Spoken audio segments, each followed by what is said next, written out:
আলিম সমাজকে অপবাদ দেওয়ায় কোরআন এবং হাদিসের আলোকে তীব্র প্রতিবাদ। আসসালামু আলাইকুম ওয়া রাহমাতুল্লাহি ওয়া বারাকাতুহু।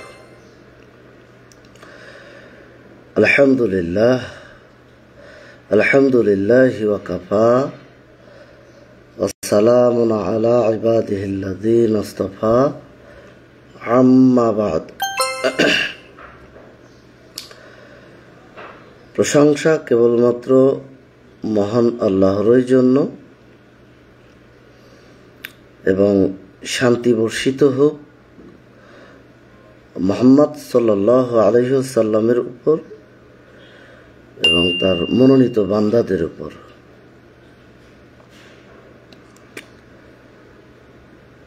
প্রিয় বন্ধুরা, আজকে আমি যে জন্য জরুরি লাইভে এসেছি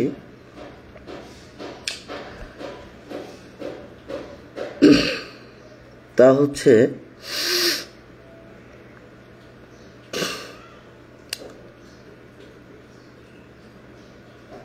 যখন সত্য বলার দায়ে আলেম সমাজকে টার্গেট করা হয়,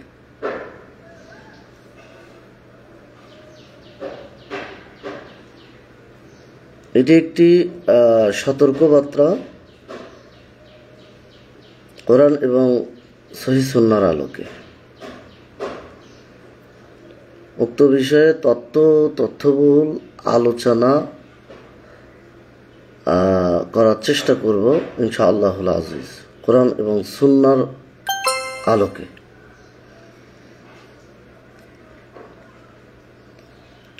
তো মূলত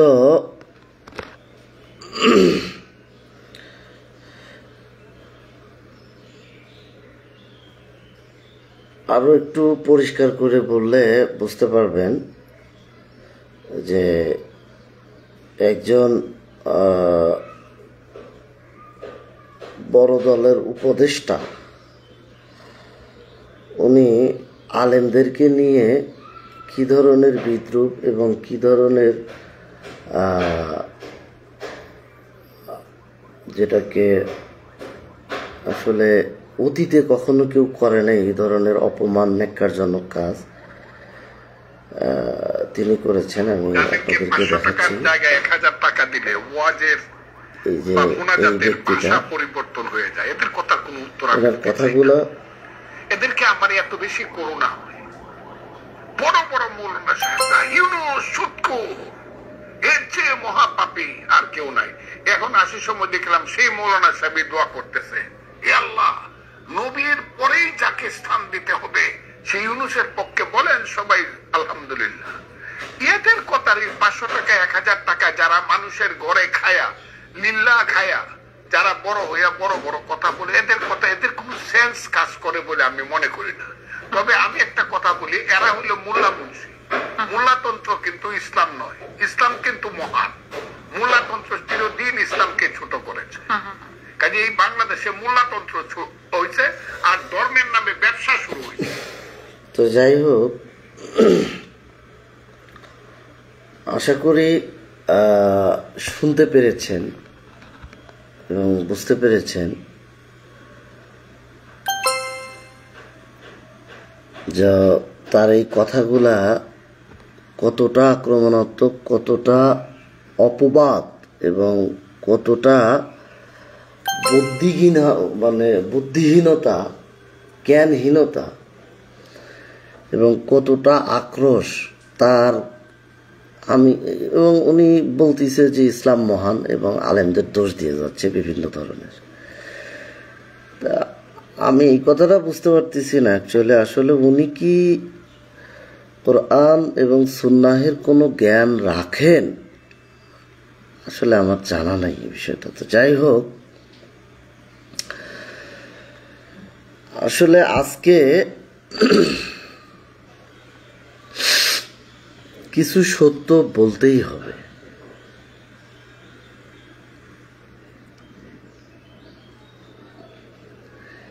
এমন একজন মানুষকে জবাব দিতে হবে যিনি মিথ্যার জালে একদম পিছিয়ে আছেন, মানে যিনি মিথ্যার জাল বনে এবং নিজ চরিত্রের পশুত্ব ঢাকতে গিয়ে আলেম সমাজের বিরুদ্ধে মুখর হয়েছেন।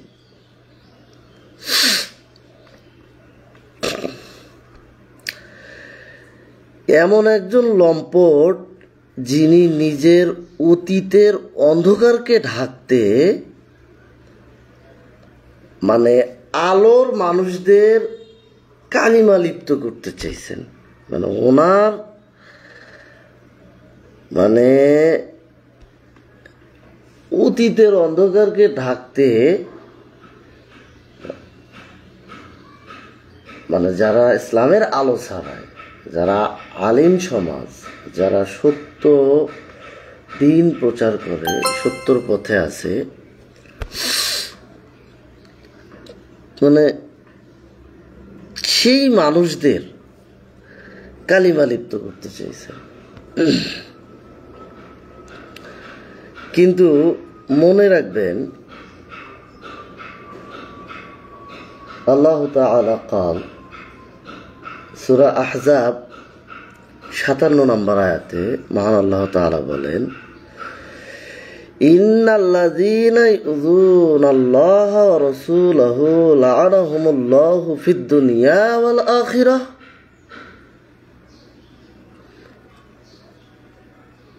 মহান আল্লাহ বলতেছে, নিশ্চয়ই যারা আল্লাহ ও তার রাসূলকে কষ্ট দেয় সাল্লাল্লাহু আলাইহি ওয়াসাল্লাম, আল্লাহ তাদেরকে দুনিয়া ও আখিরাতে অভিশপ্ত করেছেন। তার অ্যাক্টিভিটিসগুলা এই বর্তমান যে অ্যাক্টিভিটিসগুলো সে চালাচ্ছে, এগুলোর সাথে মিলে দেখলেই কোরআনের আয়াতের সাথে একদম বলে যায়, মিল পাওয়া যায়। এখন ওই ব্যক্তি যিনি এই আলেমদের বিরুদ্ধে এই কাজগুলা এবং কথাবার্তাগুলো ছড়াচ্ছেন, মানে আপনি যদি আলেমদের অপমান করেন, যারা আল্লাহর দ্বীনের দাওয়াহ দিচ্ছেন, যারা উম্মাহর সন্তানদের চোখ খুলে দিতে চান, তাহলে জেনে রাখুন আপনি আল্লাহ ও রসুলের পক্ষেই বিদ্বেষ ছড়াচ্ছেন।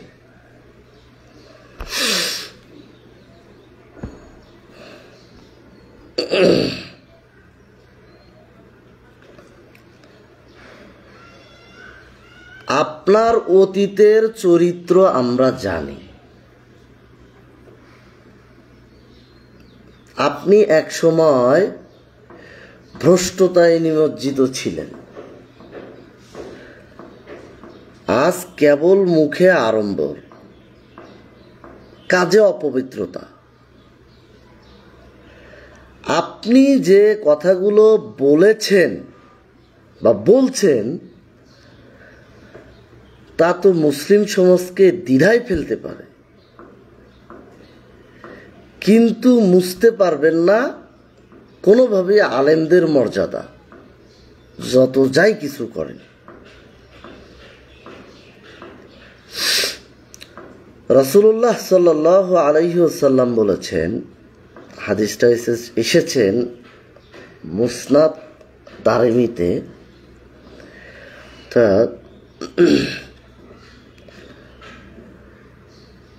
ইয়াহমিলু হাযাল ইলমু মিন কুল্লি খলাফি উদুলাহু।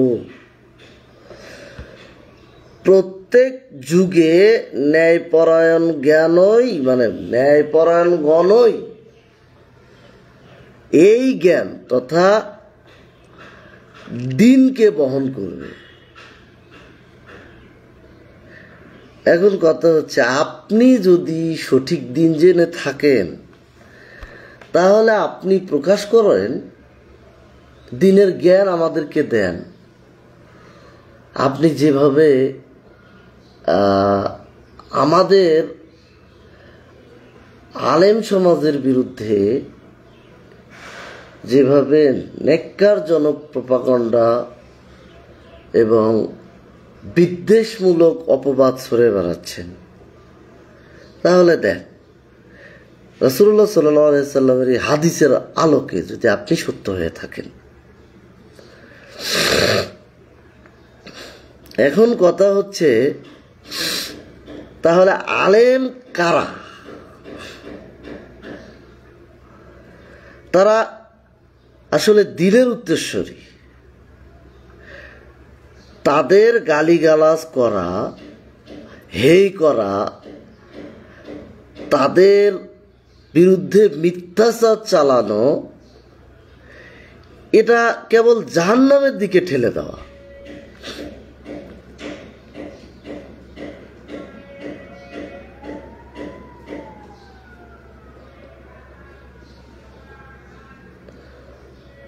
তোমার অর্থাৎ আপনার মুখে আসলে মধু আর অন্তরে বিষ। আপনার লজ্জা নেই, আপনার হায়া নেই, ইতিহাস নেই, তবুও আপনি আলেমদের ইতিহাস নিয়ে কথা বলেন। নিজে রাতের অন্ধকারে যা করেন সেরকম বিদ্বেষ, সেরকম কিছুই আপনি আলেমদের বিরুদ্ধে, আলেমদের নামে মিডিয়াতে এসে ছড়ান। আপনার লজ্জা করা উচিত এইগুলোর জন্য।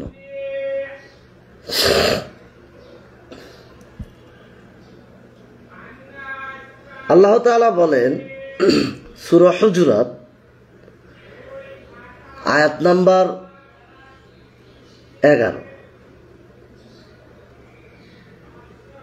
না 49, যাই হোক, আয়াত নাম্বারটা সঠিক মনে পড়তেছে না। ইয়া আইয়ুহাল্লাযীনা আমানু লা ইয়াসখার কওমুম মিন কওমি আসা আন ইয়াকুনু খায়রাম মিনহুম। হে মুমিনগণ, কোন জাতি যেন অন্য জাতিকে উপহাস না করে। আপনি এইদিকে বলতেছেন ইসলাম মহান, আর ইসলামের যারা প্রকৃত অর্থে দাওয়ার বাণী প্রচার করতেছে, আপনি তাদেরকেই কটাক্ষ করতেছেন। তাহলে এই আয়াত কি বলতেছে? হে মুমিনগণ, কোন জাতি যেন অন্য জাতিকে উপহাস না করে, কারণ তারা তাদের চেয়ে উত্তম হতে পারে। আপনি কিভাবে উপহাস করতে পারেন, এরকম মিথ্যাচার চালাতে পারেন?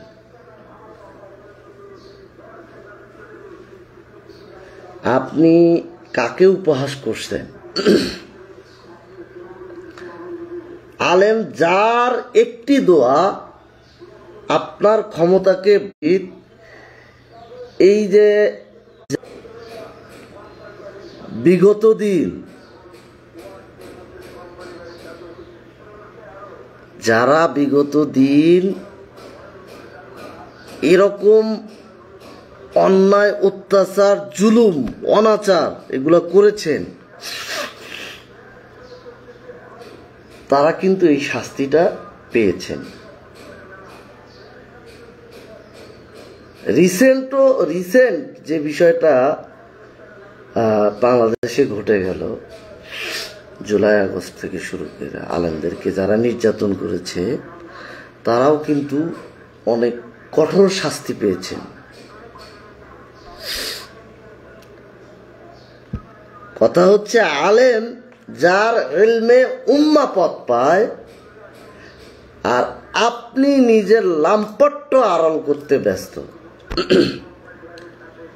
রাসূলুল্লাহ সাল্লাল্লাহু আলাইহি সাল্লাম বলেন, হাদিসটা এসেছে সহিহ বুখারীতে 6502 নম্বর হাদিস, মান আদা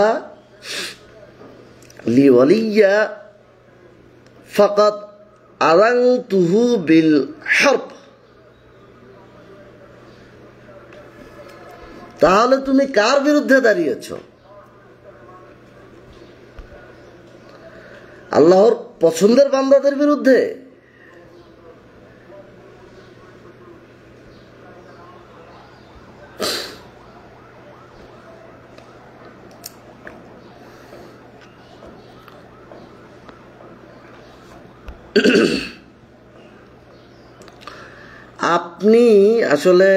আপনি কেবল আলেমদের অপমান করেন না, আপনি উম্মাহর ভবিষ্যৎ, আমাদের শিশুদের ঈমান এবং সমাজের নৈতিকতা সবকিছু ধ্বংস করতে চান এবং চাচ্ছেন ওইভাবেই।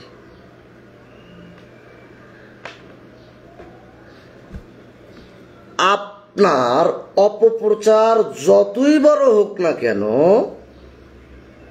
আমরা আলেমদের পাশেই আছি। আপনি একা আর আমরা উম্মাহ। আপনি পতনের পথে আর আমরা জান্নাতের দিকে তাকিয়ে।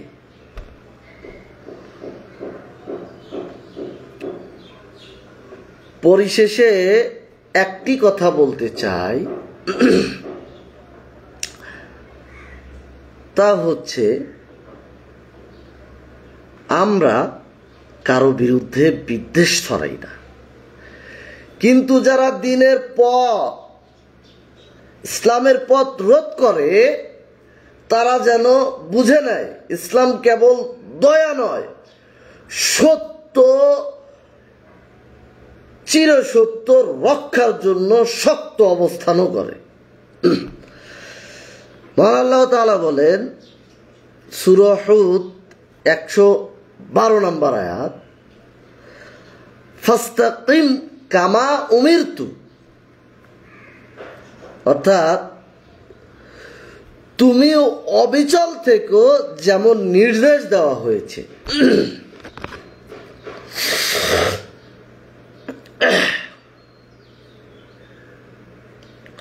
আমরা সেই আদেশেই অবিচল থাকব